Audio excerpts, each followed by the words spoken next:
Carboxylic अम्ल के बारे में हमें यहाँ पर बात करनी है। हमारे जो चैप्टर की बात कर रहे थे, चैप्टर नंबर 12 की एल्डिहाइड, कीटोन और कार्बोक्सिलिक अम्ल। तो जैसा कि मैंने आपको बताया था कि जो चैप्टर है ये दो पार्ट्स में डिवाइड है। एल्डिहाइड कीटोन यानी कि कार्बोनिल कंपाउंड अलग है और कार्बोक्सिलिक एसिड अलग है। आज हम जो पढ़ने जा रहे हैं वो कार्बोक्सिलिक अम्ल यानी कार्बोक्सिलिक एसिड के बारे में। हमें पता है कि ऑर्गेनिक केमिस्ट्री के अंदर जो आपकी क्रियात्मक समूह सारणी होती है, जो फंक्शनल ग्रुप टेबल है, उसमें सबसे पहला ग्रुप जो आता है वो कार्बोक्सिलिक अम्ल ही आता है। क्रियात्मक समूह सारणी के अंदर सर्वोच्च वरीयता प्राप्त अम्ल है। सबसे पहले कार्बोक्सिलिक अम्ल, फिर सल्फोनिक अम्ल, एनहाइड्राइड एस्टर वगैरह ऐसे चलते हैं। कार्बोक्सिलिक अम्ल किसी भी यौगिक का अगर IUPAC नाम देना हो, उसमें अगर COOH ग्रुप जुड़ा हुआ है तो आप नाम के अंत में ओइक अम्ल लगाते हैं। ठीक है, जैसे कि मान लीजिए CH3COOH हमने कुछ इस तरह से लिख दिया है। कार्बोक्सिलिक अम्ल के कार्बन को आंख बंद करके पहला नंबर दे देना है। इधर से काउंट करेंगे 1 2, 2 कार्बन है यानी कि एथेन है। नाम के एंड में लगाना है ओइक अम्ल, तो इसका नाम हो जाएगा एथेनोइक अम्ल। ठीक है, कार्बोक्सिलिक अम्ल जो होता है ये कार्बोनिल समूह, कार्बोनिल समूह कौन सा था? ये था। कार्बोनिल समूह का हाइड्रोक्सिल व्युत्पन्न होता है। कार्बोनिल समूह का हाइड्रोक्सिल व्युत्पन्न, hydroxyl derivative, hydroxyl means OH, hydroxide. तो कार्बोनिल ग्रुप में अगर मैं OH जोड़ दूं तो वो कार्बोक्सिलिक एसिड बन जाता है।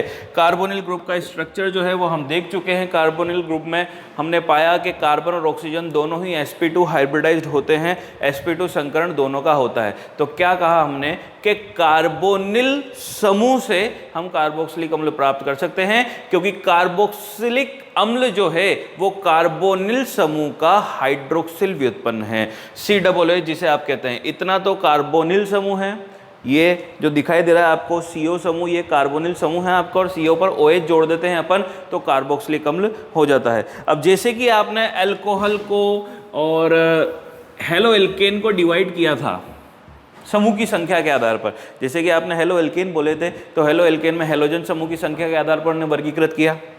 आपने बोला अल्कोहल, तो अल्कोहल में OH समूह की संख्या के आधार पर उन्हें आपने अलग अलग भागों में बांटा, मोनोहाइड्रिक, डाइहाइड्रिक, ट्राइहाइड्रिक।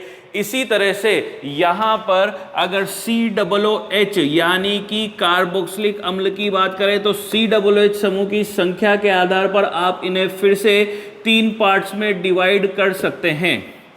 ठीक है, मोनोकार्बोक्सिलिक अम्ल, मोनोकार्बोक्सिलिक यानी कि जिसमें केवल एक COOH समूह होगा वो आपके मोनोकार्बोक्सिलिक होंगे। डाई कार्बोक्सिलिक यानी कि जिनमें 2 COOH समूह होंगे वो डाई कार्बोक्सिलिक होंगे। ट्राई कार्बोक्सिलिक यानी कि जिनमें 3 COOH समूह होंगे वो आपके ट्राई कार्बोक्सिलिक अम्ल होंगे। मोनोकार्बोक्सिलिक के बारे में तो हम अच्छे से जानते हैं। डाई कार्बोक्सिलिक के बारे में यहाँ पर हमें जानना है, बड़े काम की चीज़ है। डाई कार्बोक्सिलिक एसिड जो होते हैं इनके डायरेक्ट नाम पूछ लिए जाते हैं बोर्ड लेवल पर भी। ठीक है, ट्राई कार्बोक्सिलिक अम्ल अभी इतने काम के नहीं हैं, एक आध यौगिक जो है वो मैं आपको बता दूंगा, बाकी ट्राई कार्बोक्सिलिक अम्ल इतना काम का नहीं होता है। हाँ, सिट्रिक एसिड जो होता है, जो नींबू में पाया जाता है, वो एक तरह का ट्राई कार्बोक्सिलिक अम्ल ही है, क्योंकि उसमें 3 COOH समूह होते हैं। ठीक है, तो सबसे पहले हम बात करें मोनोकार्बोक्सिलिक अम्ल की। जैसा कि मैंने आपको बताया कि ऐसे यौगिक जिसमें एक COOH समूह उपस्थित होगा वो आपका मोनोकार्बोक्सिलिक अम्ल होगा। अब जितने भी आपके जो कार्बोक्सिलिक एसिड है अभी तक जो आप जानते हैं, जैसे कि HCOOH, इसे आप बोलते हैं फॉर्मिक एसिड। फॉर्मिक एसिड क्यों बोलते हैं? फॉर्मिक अम्ल बोलते हैं क्योंकि इसमें एक कार्बन है और एक कार्बन को हम फोम बोलते हैं, या तो मैथ बोलते हैं या फिर फोम बोलते हैं। IUPAC नेमिंग में अपन उसको मैथ बोलते हैं। ठीक है, कॉमन नेमिंग या रूट नेमिंग में अपन उसको फोम बोल देते हैं। फॉर्मिक अम्ल, मैंने आपको पहले ही बताया था कि ये जो शब्द आया है ये आया है फॉर्मिका से। फॉर्मिका बोलते हैं अपन लाल चींटियों को। लाल चींटियां जब भी हमें काटती है, जिस जगह पर हमें काटती है वहाँ हमें जलन सी महसूस होती है। वो इसीलिए होती है क्योंकि लाल चींटियां उस जगह पर हमारी स्किन पर फॉर्मिक अम्ल छोड़ देती है।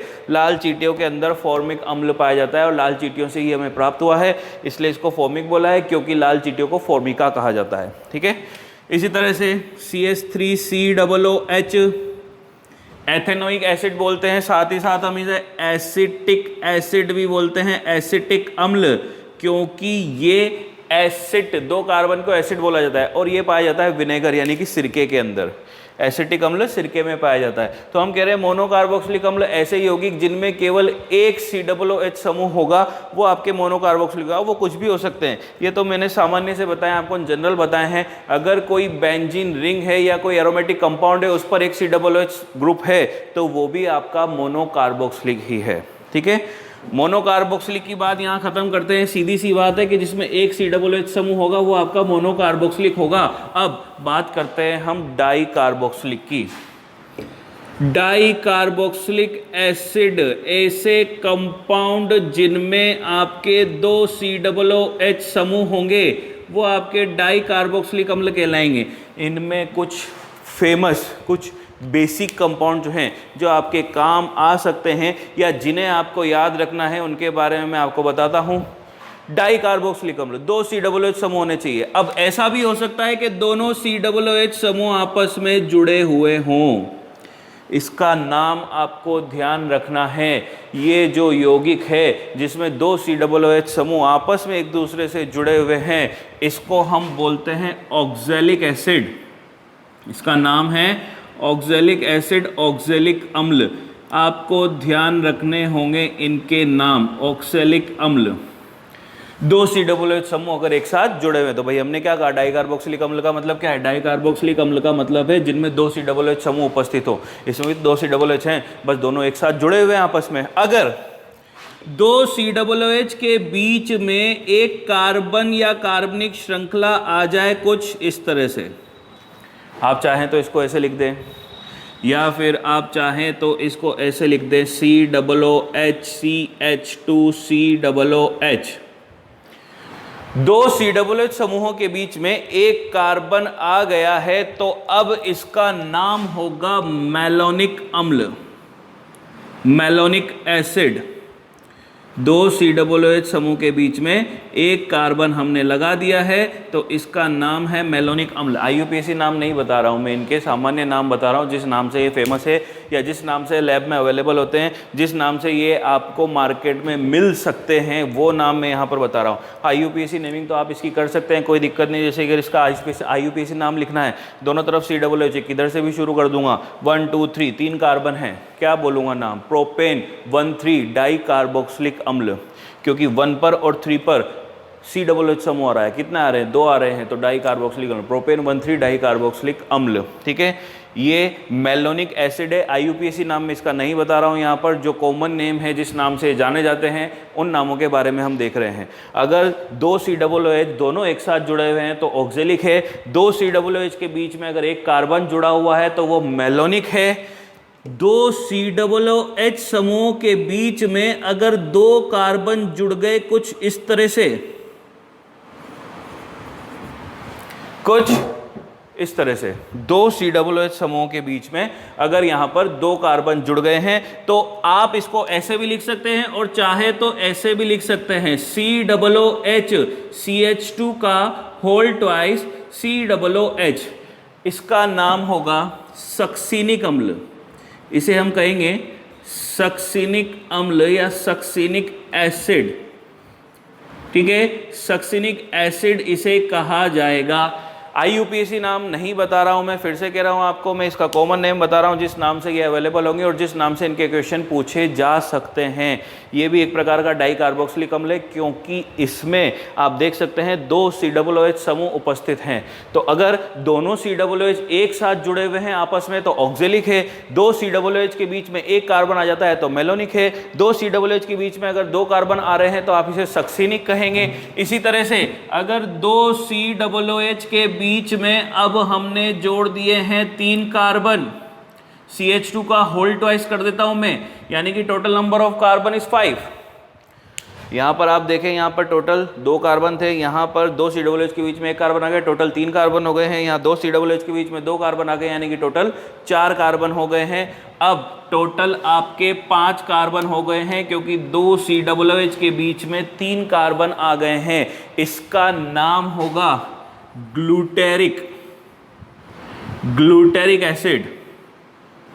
ठीक है, ग्लूटेरिक एसिड या ग्लूटारिक एसिड आप इसको बोलेंगे, ग्लूटारिक अम्ल। ये भी एक प्रकार का डाई कार्बोक्सिलिक अम्ल है, क्योंकि इसमें 2 COOH समूह उपस्थित हैं। इसी तरह से अगर 2 COOH समूह के बीच में अब आपने जोड़ दिए हैं 4 कार्बन, 2 COOH समूह के बीच में आपने जोड़ दिए हैं 4 carbon, total number of carbon is 6।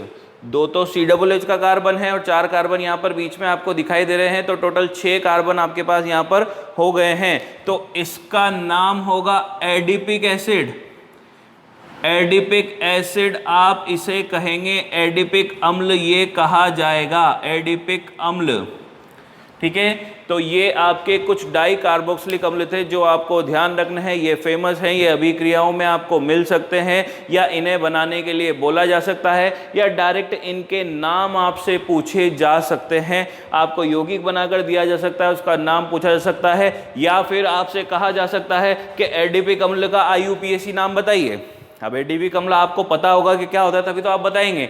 Adipic अम्ल में 6 कार्बन है, पहले और छठे कार्बन पर COOH समूह है। 6 कार्बन का मतलब क्या होता है, हेक्सेन होता है, तो हेक्सेन 1,6 डाई कार्बोक्सिलिक अम्ल बोल सकते हैं आप इसको, या फिर हेक्सेनोइक अम्ल जैसा कि हमें पता है, तो डाइओइक अम्ल इसको हम बोल सकते हैं। हेक्सेन 1,6 डाइओइक अम्ल आप इसका नाम दे सकते हैं। ठीक है, तो ये कुछ डाई कार्बोक्सिलिक अम्ल थे जो आपको ध्यान रखने हैं। अगर 2 COOH समूह आपस में जुड़े हुए हैं तो ऑक्सेलिक है, उनके बीच में 1 कार्बन है तो मेलोनिक है। 2 कार्बन अगर आ जाते हैं 2 COOH के बीच में तो सक्सिनिक है। 3 कार्बन अगर आ जाते हैं तो ग्लूटेरिक है। 4 कार्बन अगर आ जाते हैं तो एडिपिक है। इसे आप शॉर्ट में कुछ इस तरह से लिख सकते हैं, OM ऑक्सेलिक मेलोनिक, फिर उसके बाद S सक्सिनिक, फिर उसके बाद G ग्लूटेरिक, फिर उसके बाद एडिपिक। ओ माँ सबके घर आ। ठीक है, सरस्वती माता को बुलाना है अपन को, ज्ञान चाहिए हमें। ठीक है, और ज्ञान तो सरस्वती माता से मिलेगा। तो ओ माँ सबके घर आ, O फॉर ऑक्सेलिक जिसमें 2 COOH समूह आपस में जुड़े हुए हैं। M फॉर मेलोनिक, 2 COOH के बीच में 1 कार्बन है। S फॉर सक्सिनिक, 2 COOH के बीच में 2 कार्बन हैं। G फॉर ग्लूटेरिक, 2 COOH के बीच में 3 कार्बन हैं। A फॉर एडिपिक, 2 COOH के बीच में 4 कार्बन है। आप इसको ऐसे लिख सकते हैं 0 1 2 3 4। 0 का मतलब वही हो गया 2 COOH समूह के बीच में कोई कार्बन नहीं है। 1 का मतलब 1 कार्बन है। 2 का मतलब 2 के बीच में 2 कार्बन है। 3 का मतलब 2 के बीच में 3 कार्बन है। तो ये थे आपके डाई कार्बोक्सिलिक अम्ल। ठीक है, डाई कार्बोक्सिलिक अम्लों के बारे में हमने देखा। ट्राई कार्बोक्सिलिक अम्ल बहुत ही सिंपल है, इजी सी चीज है। ट्राई कार्बोक्सिलिक अम्ल जिनमें 3 COOH समूह जुड़े हुए होंगे या 3 COOH समूह उपस्थित होंगे।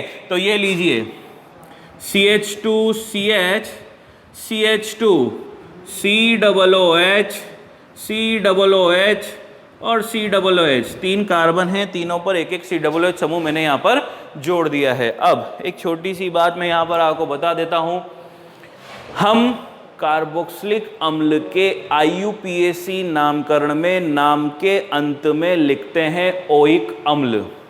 ठीक है, अगर इस यौगिक का मुझे IUPAC नाम देना हो तो मैं क्या कहता हूँ कि COOH के कार्बन को आंख बंद करके एक नंबर दे देते हैं अपन।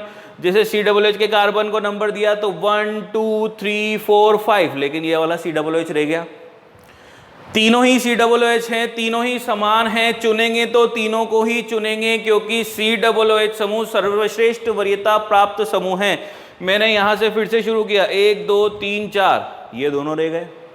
इधर से शुरू करूंगा 1 2 3 4 5, फिर से ये रह गया। यानी कि कुछ भी करूं, कहीं से भी शुरू करूं, कोई ना कोई एक COOH तो रह ही जाएगा। तीनों COOH को मैं नहीं चुन सकता। तो यहां पर एक और रूल होता है IUPAC नेमिंग के लिए। अगर किसी यौगिक में आप COOH समूह के कार्बन को अंक ना दे पाए तो आप नाम के अंत में ओइक अम्ल ना लिखकर कार्बोक्सिलिक अम्ल लिख देंगे। यहां पर आप तीनों में से किसी भी COOH को नहीं चुनेंगे। चुनेंगे तो तीनों को चुनेंगे, अदरवाइज किसी को भी नहीं चुनेंगे। और मैं देख रहा हूं, मैं चाहे कैसे भी ट्राई कर लूं, तीनों में से एक COOH समूह तो रह ही जाएगा, तीनों को मैं एक साथ नहीं चुन सकता। आप कहीं से भी ट्राई कर लीजिए, भाई COOH को तो लेना है श्रृंखला में, लेकिन तीनों को मैं नहीं ले पा रहा, तो मैं किसी एक को भी नहीं लूंगा, मैं तीनों को ही छोड़ दूंगा।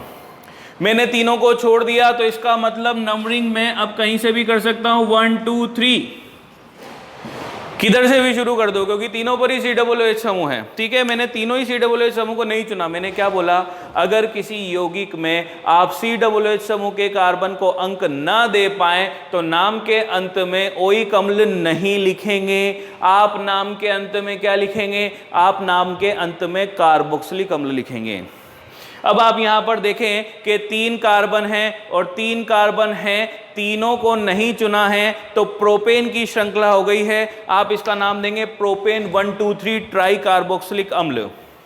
प्रोपेन 3 कार्बन प्रोपेन, तो प्रोपेन 1 2 3 ट्राई कार्बोक्सिलिक अम्ल आप इसे कहेंगे। ठीक है, क्योंकि आप इसको अंक नहीं दे पा रहे हैं। और मैंने क्या बोला, जब आप अंक नहीं दे पाएंगे तो आप ओइक अम्ल नहीं लिखेंगे, आप कार्बोक्सिलिक अम्ल लिखेंगे। तो हम इसका नाम लिखेंगे प्रोपेन 1 2 3 ट्राई कार्बोक्सिलिक अम्ल, ट्राई कार्बोक्सिलिक अम्ल, क्योंकि मैं COOH के कार्बन को अंक नहीं दे पाया हूं, इस कारण से हमने इसके नाम के अंत में कार्बोक्सिलिक अम्ल लिखा है। ठीक है, ये एक सामान्य सा रूल है IUPAC के लिए। ऐसे ही एल्डिहाइड के लिए भी होता है। अगर एल्डिहाइड में आप एल्डिहाइड के कार्बन को अंक नहीं दे पाते हैं तो आप उसके नाम के अंत में L नहीं लिखेंगे, आप उसके नाम के अंत में कार्बल्डिहाइड लिखेंगे। ये बात मैं आपको पहले ही बता चुका हूँ। ठीक है, अगर एल्डिहाइड के कार्बन को अंक नहीं दे पाते हैं तो नाम के अंत में कार्बल्डिहाइड लिखा जाएगा।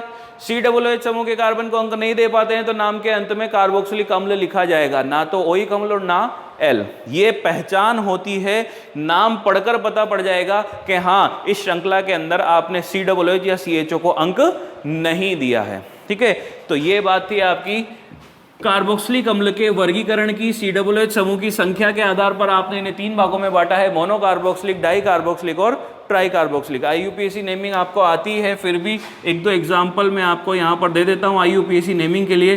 जैसे कि मान लीजिए मेरे पास ये यौगिक है, मुझे इसका IUPAC नाम लिखना है। अब इस यौगिक के अंदर हम देख सकते हैं कि हमें 2 प्रकार के क्रियात्मक समूह दिखाई दे रहे हैं। एक तो ये रहा COOH कार्बोक्सिलिक अम्ल, और दूसरा ये रहा CO कार्बोनिल समूह है। कार्बोनिल समूह के इधर भी कार्बन है, कार्बोनिल समूह के इधर भी कार्बन है, इसका मतलब ये कीटोन है। ठीक है, और ऐसे यौगिक जिसमें 2 या 2 से अधिक क्रियात्मक समूह होते हैं तो आप क्या करते हैं, आप देखते हैं कि बड़ा कौन है, वरीयता श्रेणी में पहले कौन आ रहा है, यानी कि जो आपने क्रियात्मक समूह सारणी याद की हुई है उसमें पहले कौन आता है। मुझे पता है सबसे पहला नंबर आता है COOH यानी कि कार्बोक्सिलिक अम्ल का। इसका मतलब ये बड़ा समूह है।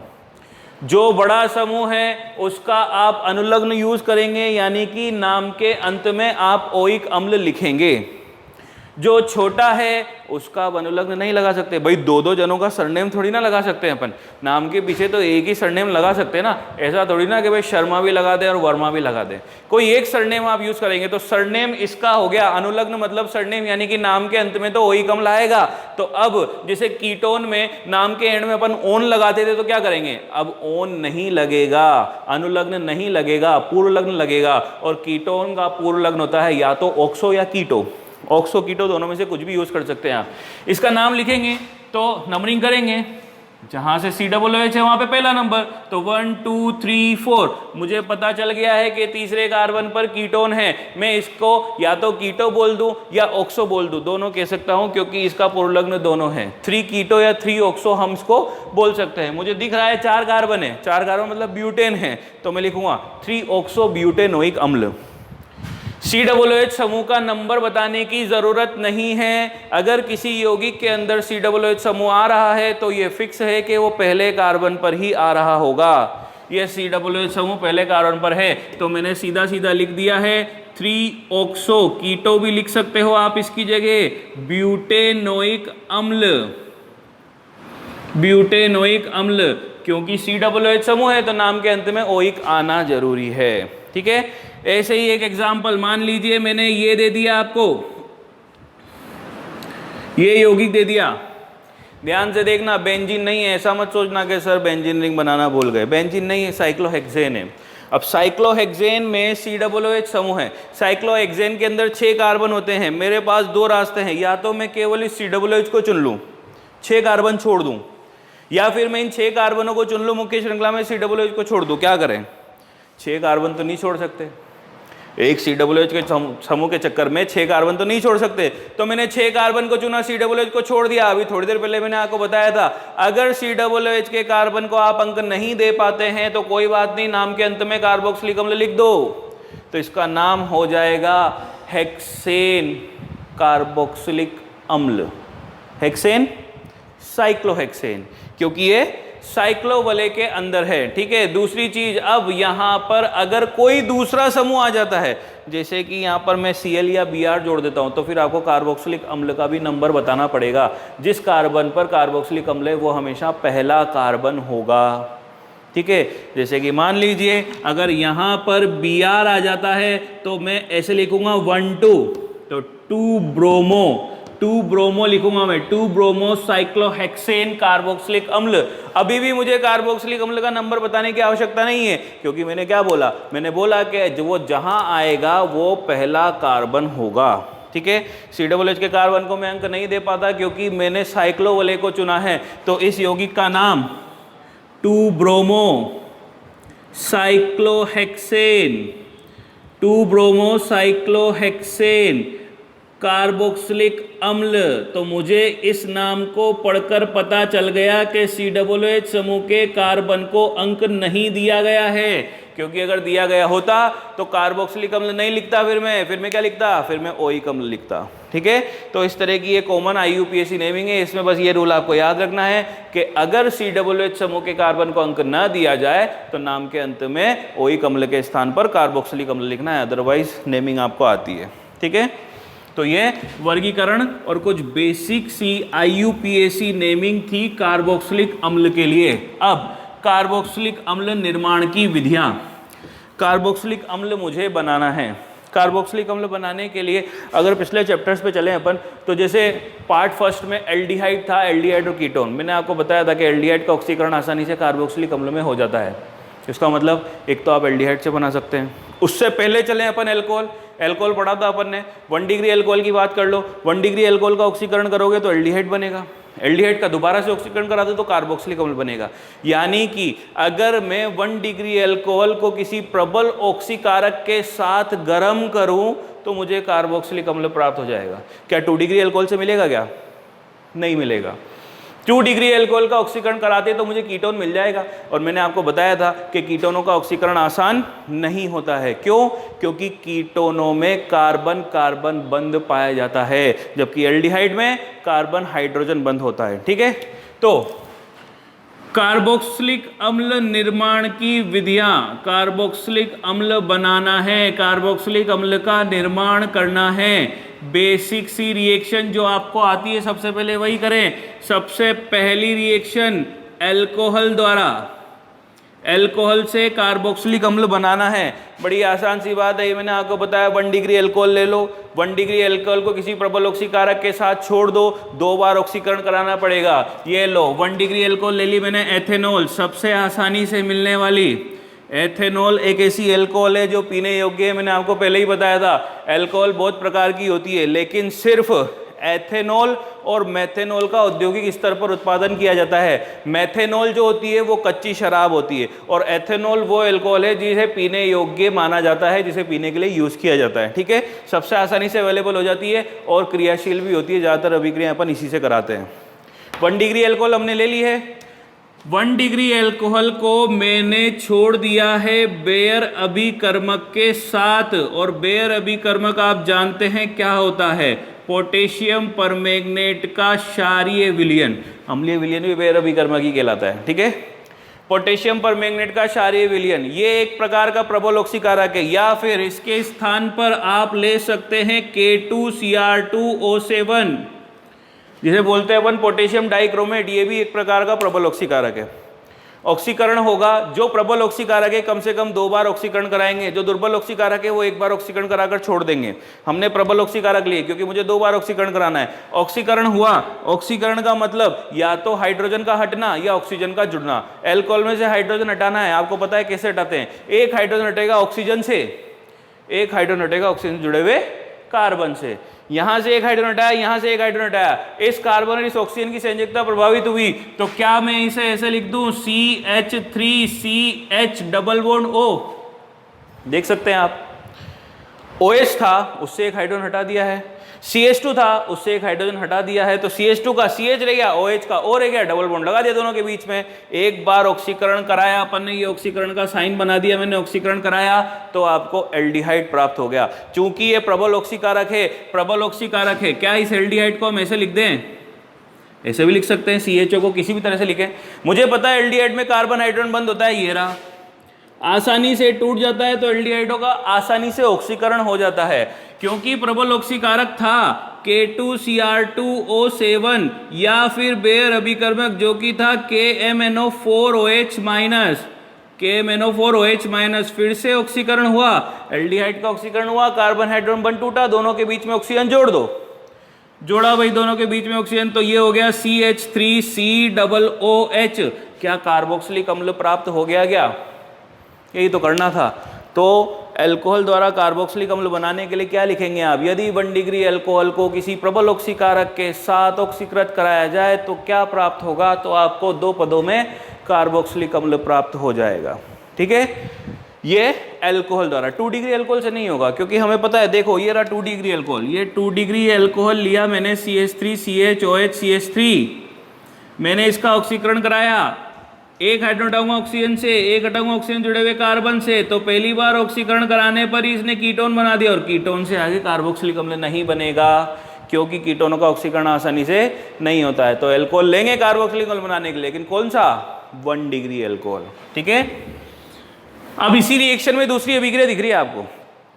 आपने कहा अल्कोहल द्वारा बना सकते हैं, तो मैं कह रहा हूँ एल्डिहाइड द्वारा भी तो बना सकते हैं। डायरेक्ट एल्डिहाइड ले लो, दूसरी रिएक्शन तो किससे हो जाएगी? एल्डिहाइड द्वारा, एल्डिहाइड के ऑक्सीकरण से।